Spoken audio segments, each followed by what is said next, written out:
नमस्कार दोस्तों। बात जब अंबानी की हो, अडानी की हो, कितने बड़े घोटाले सामने आ जाए, इन पर भी कोई भी एजेंसी की औकात नहीं होती कि इन पर जांच का आदेश दे दे। दोस्तों, स्टेट बैंक ऑफ इंडिया ने रिलायंस कम्युनिकेशन आरकॉम के 31,500 करोड़ के कर्ज के खाते को फ्रीज कर दिया है, घोटाले के रूप में चिन्हित कर दिया। बैंक का दावा है कि दोस्तों, जो इनका लोन था 2016-17 में जुटाए इन कर्जों में से लगभग 17,667 करोड़ का उपयोग जो है इन्होंने अन्य बैंक के कर चुकाने में दे दिए। पहली बात। दूसरा बात, उन्होंने बताया कि 12,600 करोड़ से जुड़ी अन्य कंपनियों को दे दिया गया इस पैसे को। मतलब जो उद्देश्य था इस पैसे को कर्ज लेने के लिए बैंक से, वो उद्देश्य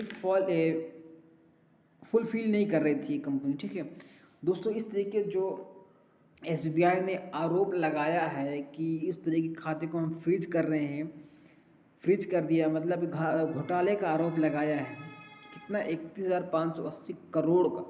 क्या इस पर भी ईडी सीबीआई अनिल अंबानी के घर जाके पूछताछ करेगी? सवाल ही खड़ा नहीं होता दोस्तों कि इस तरीके जो घोटाला हुआ है इस पर भी ईडी सीबीआई की जांच होने के कोई चांस ही नहीं है। अगर एक बंदा, कोई नॉर्मल इंसान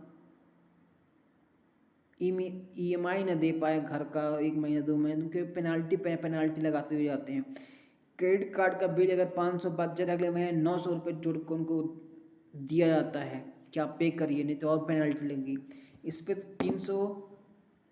31,500 करोड़ का 80 करोड़ घोटाला है, जिसमें ये जो कंपनी इस लोन के लिए लिया गया था, वो लोन को किसी और काम के लिए यूज कर रहे हैं। मतलब कि आप कंपनी को ग्रोथ के लिए आपने लोन लिया था, ठीक है। अब इस कंपनी के नाम पर आपने कुछ और बैंक से उधार लिया गया तो उस पर कर चुकाने के लिए इसको आपने दे दिए, किसी और कंपनी को पैसे दे दिए, इस कंपनी को नाम लेकर लोन दूसरी कंपनी को पैसे आप दे दिए। ये फ्रॉड की कैटेगरी में आता है।